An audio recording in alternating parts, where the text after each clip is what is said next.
titulaire de la chaire de recherche du Canada sur les arts et les littératures numériques, ainsi que le directeur du laboratoire Nouvelles Technologies, Nouvelle Textualité, plus connu sous l'acronyme de NT2, créé en 2004.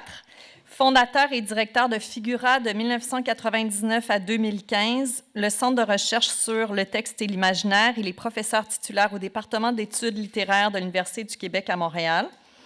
Il a reçu en 2018 le prix d'excellence pour l'informatique dans les arts et les sciences humaines de la Société canadienne des humanités numériques et il vient d'être élu à l'Académie des arts, des lettres et des sciences humaines de la Société royale du Canada. Il mène des recherches sur les théories de l'imaginaire, sur le contemporain et sur le numérique.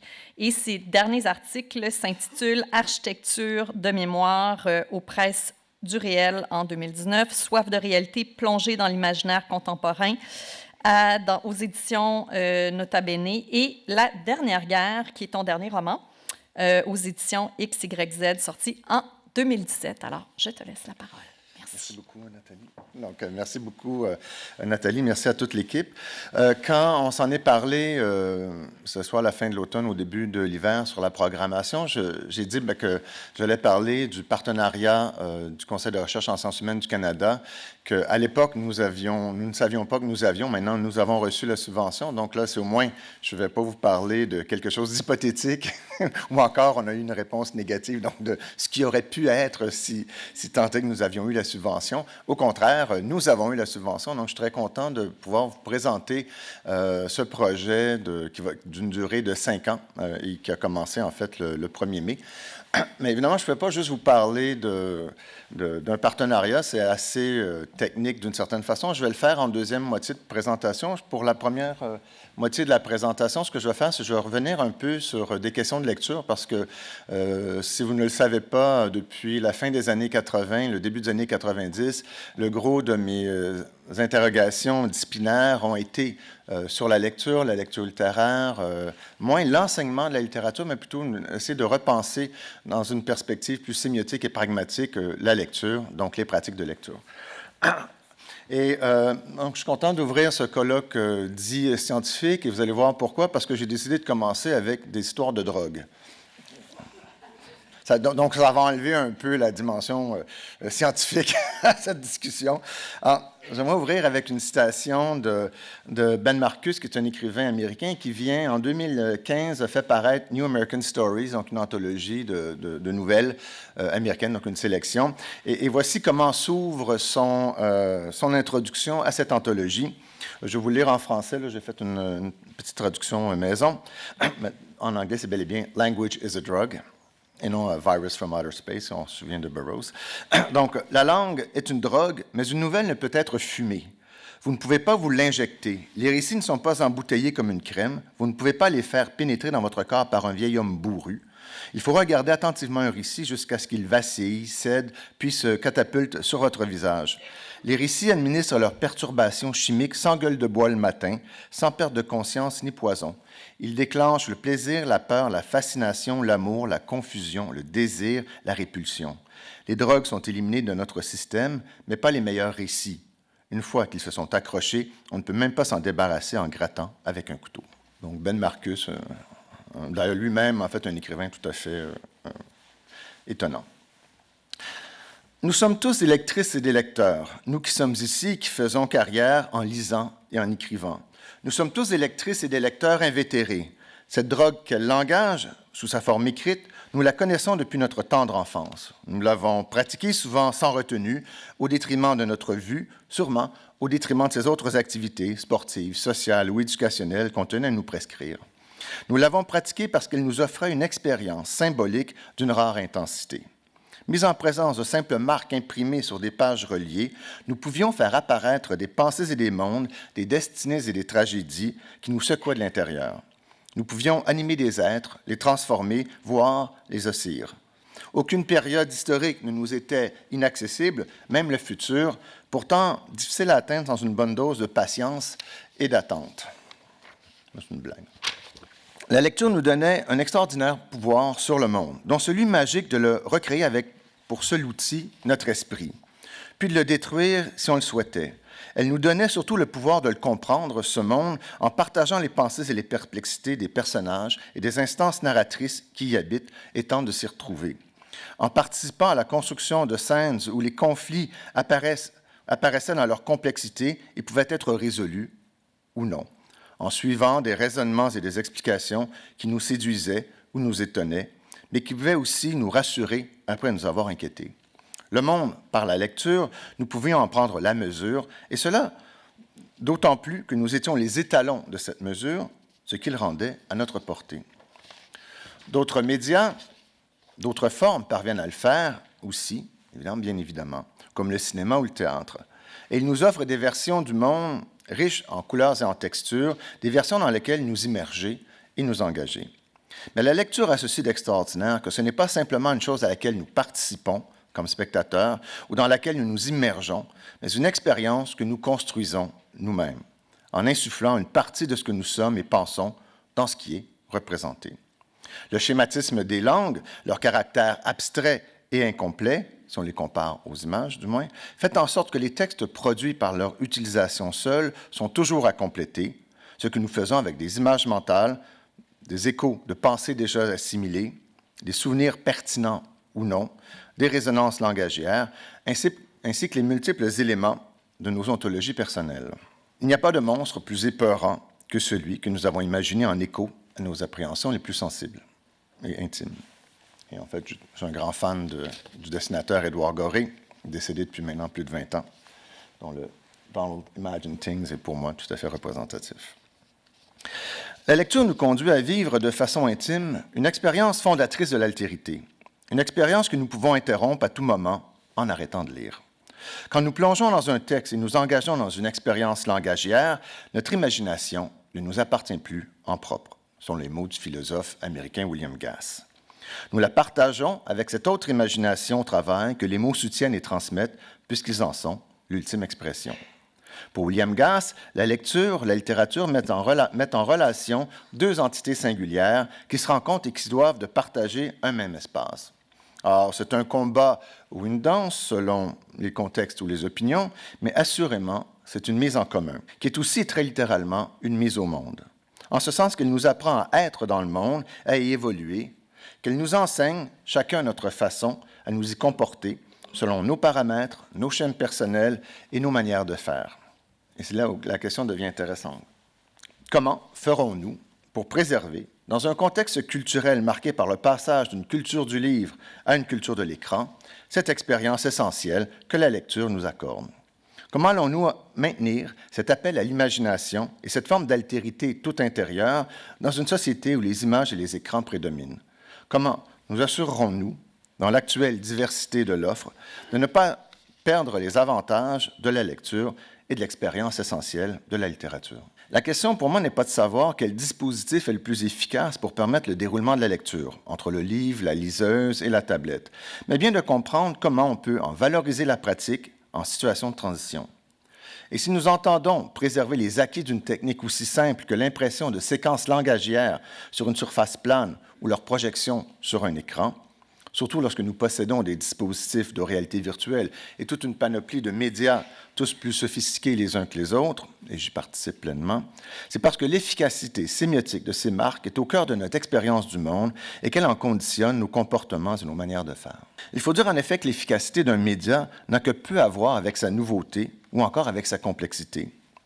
Comme a pu le souligner Richard Powers dans un article de 2006 intitulé Being and Seeming, The Technology of Representation, et vous avez version française et version anglaise. Notre rêve, dit Powers, notre rêve d'un nouvel outil nous conduit à croire que la prochaine invention nous donnera une meilleure image du monde, plus pleine, plus riche, plus précise aussi et immédiate quand c'est l'opposé qui se produit. La télévision n'améliore pas l'efficacité de la radio, la photographie, celle de la peinture. Plus le médium est sophistiqué, plus le degré de médiation est élevé. Et par conséquent, l'apprentissage requis pour maîtriser cet outil. Donc, la nouveauté et la complexité ne font pas l'efficacité d'un média.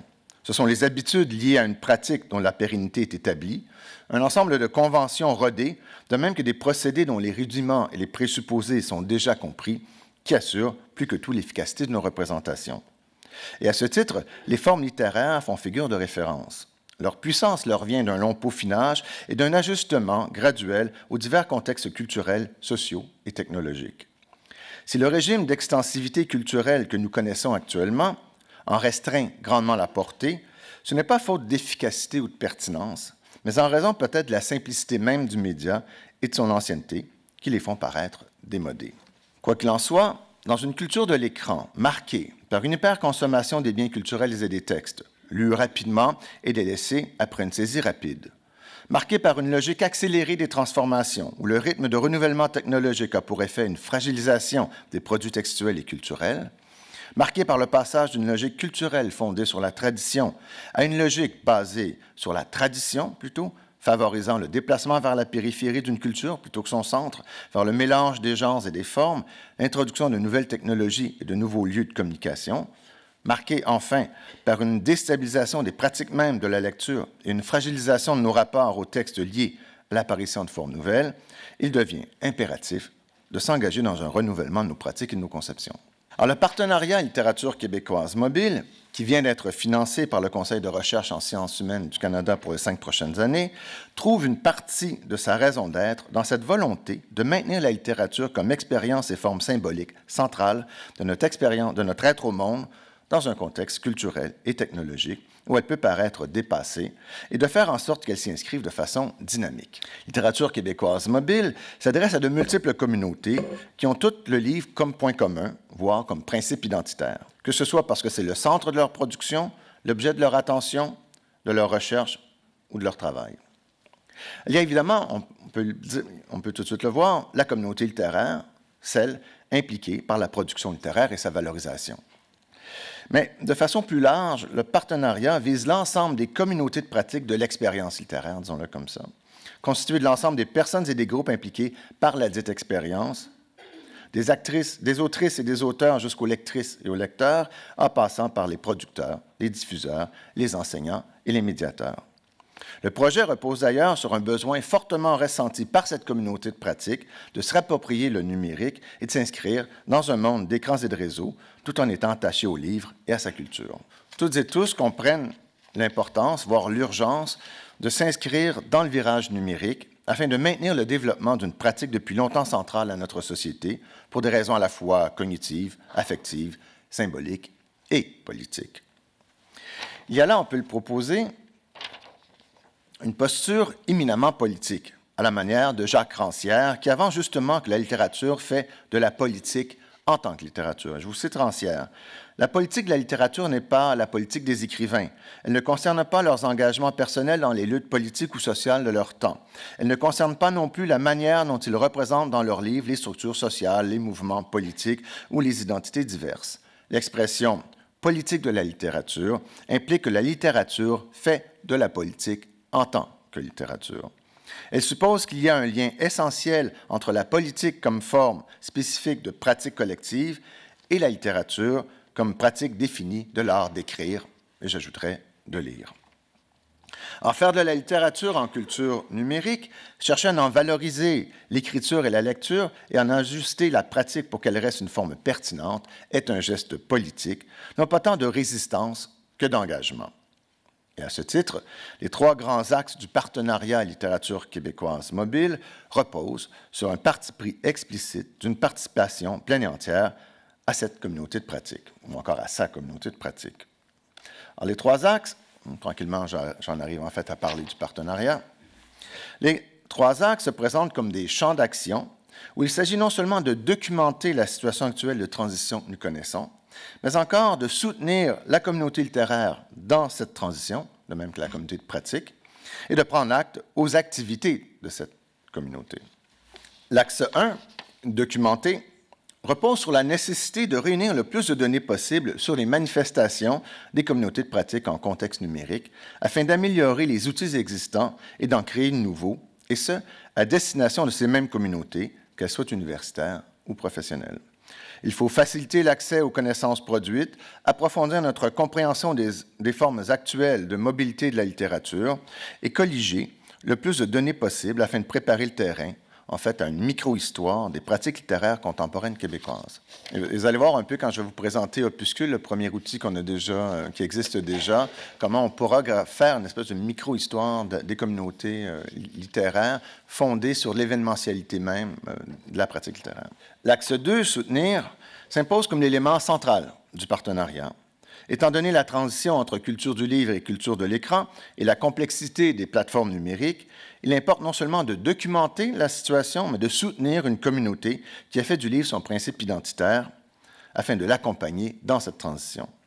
Cet axe a pour but d'inciter les communautés d'écrivaines et d'écrivains à faire usage des dispositifs numériques pour écrire, proposer des textes, les diffuser et rejoindre leurs lectrices et lecteurs. Cette incitation nécessite toutefois un accompagnement des acteurs du milieu afin de les aider à se servir des dispositifs comme tremplin.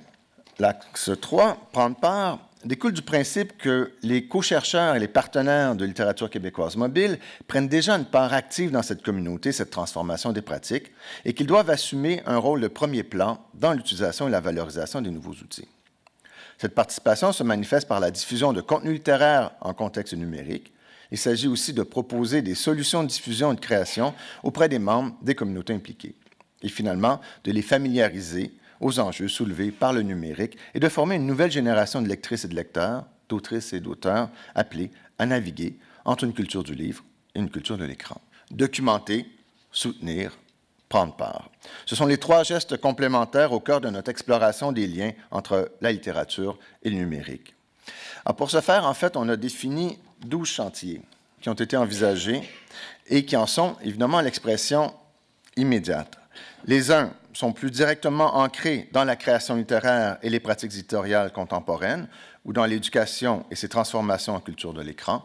Les autres portent sur des enjeux contemporains ou sur le développement d'une expertise partagée sur les dispositifs numériques. C'est une pragmatique des pratiques littéraires qui est visée. Et quand je vous ai dit tantôt, mon point de départ était d'abord la sémiotique, une sémiotique de la lecture et une pragmatique de la lecture. Donc, on est bel et bien, encore une fois, dans une pragmatique des pratiques littéraires.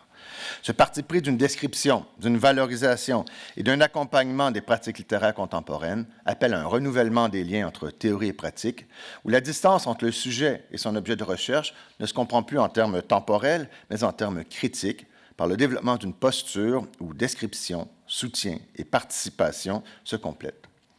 Cette attitude implique non seulement un engagement plus important de la part des chercheurs qui doivent reconnaître, d'une part, que leur compréhension de la pratique culturelle étudiée ne peut se faire qu'en collaboration constante et en co-création avec les intervenants de ce milieu, et d'autre part, que leur proximité avec cette pratique peut aisément en influencer le développement. Alors, à quoi ressemble le partenariat? Bien, nous réunissons en fait 11 chercheurs et co-chercheuses. Alors, évidemment, donc, il y a 11 chercheurs impliqués et il y a 23 partenaires institutionnels, universitaires donc, et professionnels. Alors, du côté des co-chercheurs de l'UQAM, outre moi-même, le chercheur principal, il y a bien sûr Cassie Bérard du département d'études littéraires et qui est une écrivaine et qui est là, qui enseigne la création littéraire, Véronique Nocart, qui est aussi en études littéraires et qui travaille en ethnocritique et en anthropologie culturelle, de même que Nathalie Lasselle, donc du département de didactique des langues, dont la chaire de recherche en littératie médiatique multimodale, je suis toujours en train de mélanger les deux M, est un des partenaires impliqués dans le projet. De l'Université Laval, il y a René Audet, qui est ici présent en haut, qui fait de l'Université Laval, qui travaille depuis longtemps en littérature québécoise, mais aussi assurer le lien entre la littérature, le numérique et l'informatisation des lettres. De l'Université Concordia, il y a Olivier Charbonneau, qui est bibliothécaire et professeur et chercheur. Non, j'allais dire, tu es là, OK. Donc, Olivier est aussi là. Et donc, il travaille surtout sur le droit d'auteur. Sophie Marcotte, la directrice du NT2 Concordia et qui donc travaille aussi en édition critique numérique. De l'Université de Montréal, il y a Michael Eberle-Sinatra, un spécialiste des humanités numériques. Marcello Vitali Rosati, qui est le titulaire d'une chaire de recherche sur les écritures numériques. Il y a aussi de l'Université de Vincennes, Saint-Denis, Paris 8, Alexandra Semer et en fait une collaboratrice de longue date à la fois du laboratoire et même de la première version du partenariat, de même que de l'Université Savoie-Mont-Blanc, Anaïs Guillet, qui avait fait sa thèse avec moi au laboratoire NT2 et qui maintenant est rendu prof en Haute-Savoie, qui travaille aussi sur les liens entre l'hybridité littéraire et le numérique. Ça donne quoi? Ça donne en fait un partenariat au niveau des chercheurs. On a des spécialistes de littérature québécoise contemporaine, de l'hypermédia et des textualités numériques, des bases de données et des plateformes de diffusion, des droits d'auteur et des licences numériques. Là, c'est Olivier. Des processus d'éditorialisation, des éditions critiques, la création littéraire, des théories de la lecture, de même que des théories de l'imaginaire. En termes de partenaires, de l'UQAM, il y a le Centre Figura, le Centre de recherche sur le texte et l'imaginaire, Figura, la chaire de recherche en littératie médiatique multimodale, donc la chaire stratégique de l'UQAM, de Nathalie, de même que le laboratoire NT2, qui aura la responsabilité de tout le développement informatique, de l'Université Laval, enfin, avec le laboratoire ex situ de l'Université Laval, donc dirigé par René Audet. Du point de vue des organismes professionnels, et vous allez voir l'ampleur en fait du partenariat, et ce sont en fait une première version des partenaires parce que nous sommes en train d'ajouter d'autres partenaires au projet. Alors il y a l'agence Topo qui est une agence en fait d'artistes qui travaille à faire de la formation, mais aussi à diffuser des projets numériques. L'ANEL, l'Association nationale des éditeurs de livres, la revue Bleu-Orange qui fait dans l'hypermédia, Choc.ca qui est une radio, qui est la radio étudiante de l'UQAM et qui diffuse via le numérique. Donc, ils n'ont pas d'antenne, ils ne sont pas sur les ondes, mais plutôt directement via des podcasts sur Internet. La plateforme Érudit qui diffuse évidemment l'ensemble de la recherche des revues québécoises. Culture pour tous, l'organisme qui, à chaque automne, organise de nombreuses activités, mais surtout un festival qui est Culture pour... j'oublie les Journées de la culture à l'automne.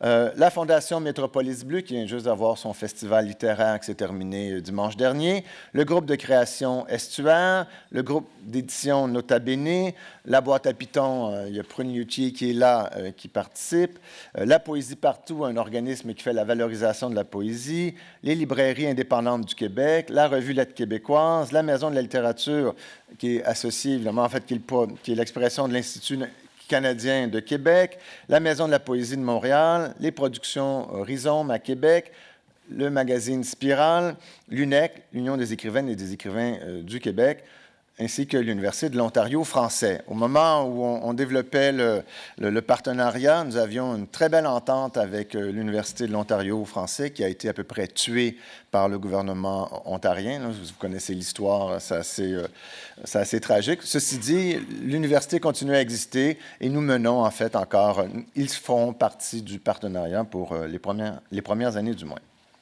Je vous ai montré les chantiers.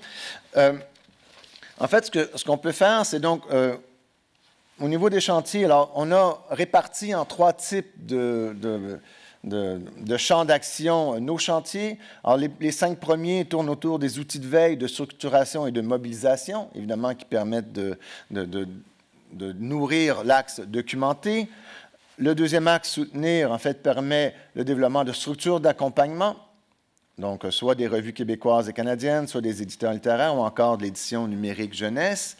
Et le troisième axe, celui qui est de prendre part, ce sont des offres de formation et en même temps des offres de mise en acte du partenariat avec des cycles de formation, des ateliers d'initiation, des explorations littéraires et même une ouverture à la francophonie canadienne.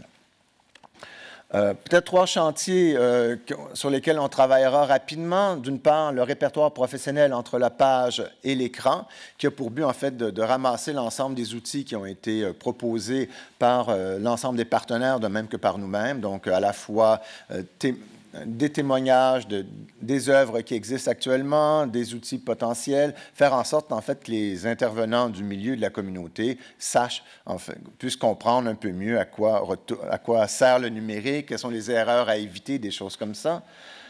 Deuxième projet dans le chantier, c'est le cycle de formation dans des établissements d'enseignement et dans des organismes à but non lucratif. Donc, avec la chaire de recherche de Nathalie, on va rapidement mettre sur pied des ateliers et une école d'été. On va travailler évidemment à faire en sorte que tout ça existe sur le terrain rapidement. Troisième chantier prioritaire, qui est le patrimoine littéraire numérique. En fait, ce qu'on a rapidement compris, c'est que de plus en plus, évidemment, Internet, étrangement, donne accès à énormément d'audio et de vidéos. Et on s'est rendu compte que de nombreux organismes québécois avaient mis en ligne soit des conférences, soit des lectures de poésie, souvent en audio, parfois aussi en vidéo, et que l'ensemble de ces médiathèques-là, eh bien, étaient sur le point de disparaître parce que, évidemment, les organismes avaient de l'argent pour mettre en ligne, mais pas pour préserver, conserver, valoriser, ajuster aux nouveaux paramètres et aux nouvelles plateformes web. Donc, l'idée, c'est vraiment d'essayer de regrouper le plus de médiathèques possible. Non pas les regrouper parce qu'elles resteront évidemment sur les serveurs où elles sont, mais plutôt d'assurer l'information, d'assurer évidemment par le biais d'une base de données interopérable l'accès à toutes ces données-là et une valorisation de ces données-là. Donc, vous voyez qu'en fait, le terme de valorisation revient assez souvent. Et le dernier outil, le dernier chantier, en fait, qui est moins un chantier parce qu'il existe déjà, c'est l'application web opuscule.ca. Alors, opuscule.ca, vous l'avez en ligne là. Alors, le site est fait pour être consultable. Il est optimisé pour les téléphones intelligents, les tablettes, mais il est aussi, comme vous pouvez voir, tout à fait fonctionnel comme site web. Donc, ce qu'on voulait, c'est non pas avoir une application dédiée, comme on avait déjà eu par le passé, donc où il fallait la télécharger sur iTunes ou sur Google Play. Donc là, en fait, vous y avez accès de diverses façons possibles, et c'est toujours la même information qui circule. Nous avons commencé à la mettre elle est en ligne depuis l'automne 2017, donc ça fait au moins 1 an et demi que Opuscule, dans sa version 2, existe.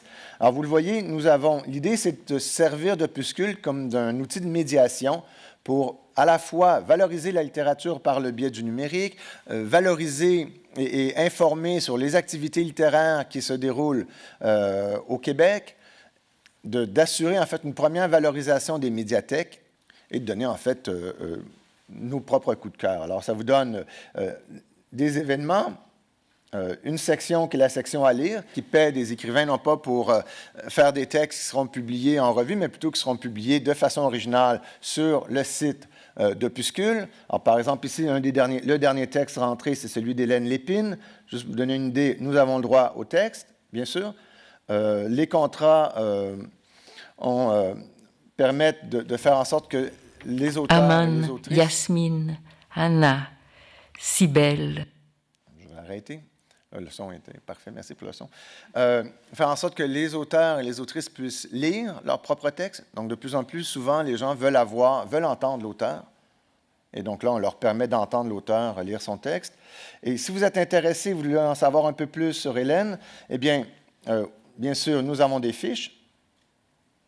Et non seulement nous avons des fiches, mais nous avons même, si vous êtes très intéressé par l'auteur et que vous voulez vous procurer un de ses livres, eh bien, par le biais de l'application, vous vous rendez directement sur le site Les Libraires, où là, vous avez non seulement la fiche des livres d'Hélène Lépine, mais aussi, en fait, la possibilité de les acheter. Donc, ça fait partie du partenariat de faire en sorte que nous diffusons de l'information, nous diffusons des lectures, des textes lus, et ensuite l'ensemble de l'information sera disponible. Et si vous voulez vous procurer les livres, vous pouvez le faire par la suite. Évidemment, nous ne vendons rien en tant que tel, nous ne faisons que rendre disponible, en fait, l'information. Sur l'audiothèque, juste pour vous montrer, nous avons déjà commencé, en fait, à mettre en ligne et à reprendre des enregistrements. Évidemment, donc, c'est une base de données, donc nous avons des catégories et nous avons ici, en fait, l'ensemble des bandes audio et des bandes vidéo qui sont déjà à notre disposition. Je pense qu'on en a, combien on en a? 270. Normalement, j'aurais dû vous dire que c'est Benoît Bordelot qui est là, qui est le coordonnateur de LQM et moi-même qui présentons cette conférence, mais là, j'ai fini par l'oublier. Désolé, Benoît. Donc, l'audiothèque est présente. Vous avez une section à découvrir. Nous avons exploré, nous avons une blogoliste aussi. Donc, la plupart des blogs ou des sites où il y a des articles sur la littérature québécoise, en fait, sont simplement par le biais d'un fil RSS ramenés sur Opuscule. Et donc, ça, c'est le premier outil que nous avons développé, qui est déjà donc dans sa V2. Et nous aurons bientôt, en fait, d'ici 2 ans, une V3, et nous pensons donc une V3 et une V4. Mais pour nous, en fait, c'est une espèce de carte de visite pour le partenariat, c'est-à-dire c'est une façon de montrer aux gens, regardez, ce qui nous intéresse, c'est pas tellement de nous approprier l'ensemble du contenu littéraire, mais plutôt de rendre disponible ce que tout le monde fait, de façon, en fait, à s'assurer que la communauté de pratique de l'expérience littéraire puisse être dynamisée, non seulement par Opuscule, mais par l'ensemble du partenariat et des projets que nous allons mettre de l'avant. Alors, est-ce que parviendrons-nous, en fait, à revaloriser de façon efficace la littérature et l'expérience littéraire et l'expérience de lecture? Je ne sais pas, mais je pense que ce qui est important, c'est de voir de quelle façon, à la fois, depuis, bien sûr, les jeunes lecteurs et les jeunes lectrices jusqu'à nous, hein, ces lecteurs professionnels que nous sommes, eh bien, est-ce qu'on peut se servir du numérique à la fois pour changer la façon de lire, changer la façon de faire de la littérature, de la valoriser aussi, parce qu'on peut être attaché au livre et à l'expérience littéraire telle que nous l'avons toujours connue. Eh bien, c'est l'objectif, en fait, global du partenariat. Donc, merci de m'avoir écouté. Je travaille à la direction des bibliothèques de la Ville de Montréal et vous parlez de valorisation de la littérature. Je vois ce bel opuscule avec un lien vers les titres disponibles dans les librairies. Ma question, c'est avez-vous pensé ou non, et si pourquoi ça n'apparaît pas, à faire un lien aussi vers avec les catalogues bibliothèques? Oui. Comme le coordonnateur est là, il peut répondre de façon plus technique. Oui, on y a pensé, mais je pense que notre premier lien... En fait, le lien avec les libraires, et donc, le site web des librairies indépendantes du Québec a été fait au moment de la première mouture d'Opuscule qui avait été commandée par l'UNEC.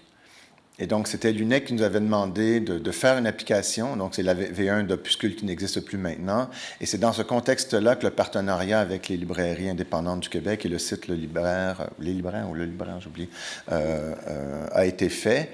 Depuis... évidemment, techniquement, c'est de la programmation avancée parce que ces sites-là évoluent constamment et les liens. Donc là, je pense que nous voulons vraisemblablement aller vers une nouvelle version. Mais Benoît, peux-tu répondre? Une chance qu'il y ait des gens compétents pour répondre à ma place. Je l'ai porté backé. Donc, en fait, pour répondre à la question, bien simplement, c'est que, bon, ça coûte des frais, un bras puis une jambe et même des fois la moitié de la deuxième jambe pour développer tout ça.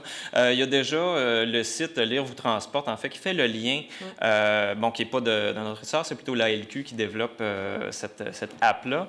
Donc, ils ont déjà un lien, en fait, avec le réseau des bibliothèques de Montréal. On est en train de développer des liens avec l'ALQ. Donc, là, l'idée aussi, c'est de pas, faire des développements qui sont similaires à 2 endroits différents. L'idée, c'est vraiment de consolider, en fait, de rendre interopérables les plateformes pour faire en sorte que on ne dédouble pas les développements, qu'on ne dédouble pas les coûts. Et puis, il faut noter aussi qu'il y a 2 phases de développement dans le cadre du partenariat qui vont être dédiées à Opuscule. Donc, on va d'abord mettre en place un système de recherche au sein de l'application. Pour ceux qui veulent un peu plus de technique, on a une dorsale Drupal qui nous sert de base de données. Puis, le tout est envoyé par le biais de fil JSON dans une enveloppe ember.js. Donc, ça demande aussi un certain apprentissage là, de la part du réseau Kumbit, là, qui est notre prestataire de service dans ce projet-là. Donc, première étape, on va mettre en place un moteur de recherche, en fait, pour faire en sorte que les informations soient de plus en plus accessibles. On va changer aussi notre façon là, de catégoriser les contenus. Donc, il y a un certain nombre de changements qui vont arriver.